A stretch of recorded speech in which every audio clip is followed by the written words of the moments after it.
আসসালামু আলাইকুম everyone, welcome back to my channel. আজ চলে এসেছি আরও একটি নতুন রেসিপি নিয়ে। আশা করছি আমার আজকের রেসিপিটাও আপনাদের ভালো লাগবে। আজ আমি তৈরি করব স্পেশাল গরম মশলা। গরুর মাংস, মুরগির মাংস, সব ধরনের মাংস রান্নার জন্য। আশা করছি আজকের রেসিপিটাও আপনাদের ভালো লাগবে।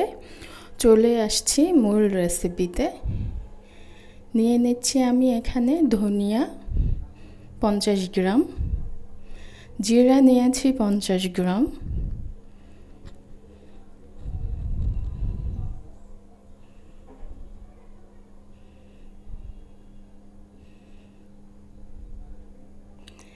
নিয়ে নিচ্ছি এখানে লবঙ্গ 25 গ্রাম,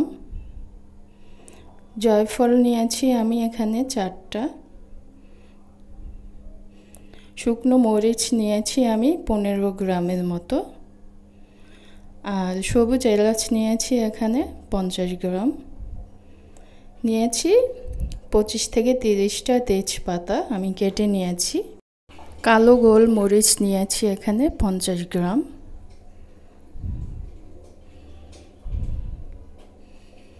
সাদা গোলমরিচ নিয়েছি এখানে 50 গ্রাম,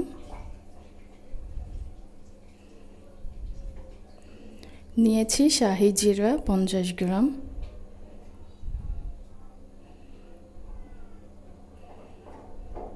নিয়েছি এখানে কালো এলাচ আমি 25 গ্রাম,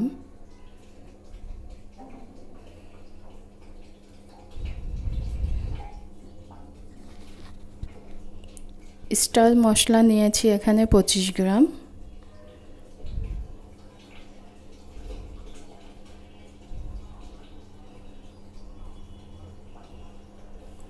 জয়ত্রী নিয়েছি 25 গ্রাম,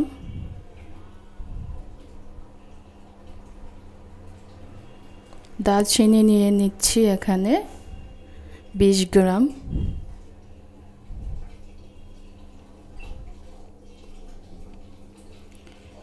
আর নিয়েছি এখানে মৌরি, সরিষা, কালো জিরা, মেথি সব মিলিয়ে 50 গ্রামের মতো নিয়েছি।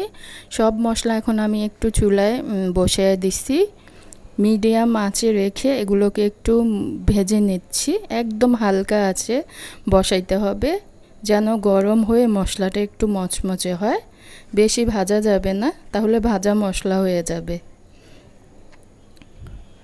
আমি নেড়ে চেড়ে মশলাটা ভেজে নিব।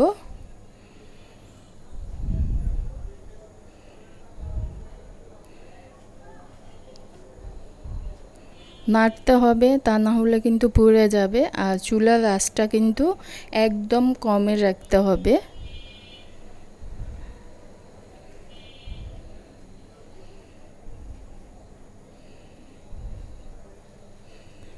আমার মশলা কিন্তু ভাজা হয়ে গেছে, দেখতেই পাচ্ছেন। আর বেশি ভাজবো না, ভাজলে তো ভাজা মশলাই হয়ে যাবে।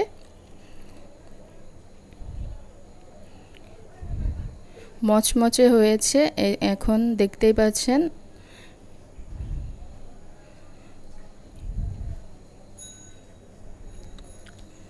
আমি এখন নামিয়ে নিব। তেজপাতাটা দেখুন মুচমুচে হয়েছে।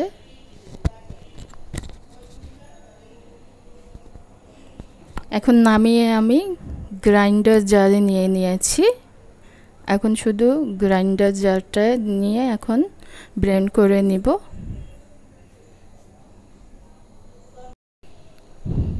এই তো মশলাগুলো আমি ব্লেন্ড করে নিয়েছি, দেখুন একদম মিহি হয়েছে।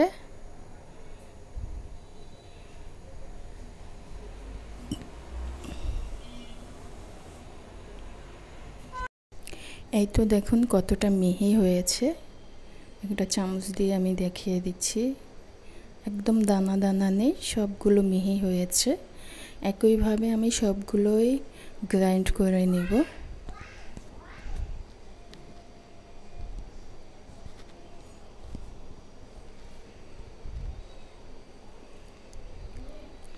এই তো হয়ে গেছে কিন্তু আমার সবগুলো গ্রাইন্ড করে নেওয়া। একটা কাঁচের জারে আমি নিয়ে নিচ্ছি। আশা করছি আমার আজকের এই সহজ রেসিপিটাও আপনাদের ভালো লেগেছে। ভালো লেগে থাকলে প্লিজ একটি লাইক দেবেন, আর যারা আমার চ্যানেলটা এখনও সাবস্ক্রাইব করেননি প্লিজ সাবস্ক্রাইব করে দেবেন। আজকের মতো এখানে বিদায় নিচ্ছি, আবার ফিরে আসবো নতুন কোনো রেসিপি নিয়ে। সেই পর্যন্ত সবাই ভালো থাকবেন, সুস্থ থাকবেন। আল্লাহ হাফিজ।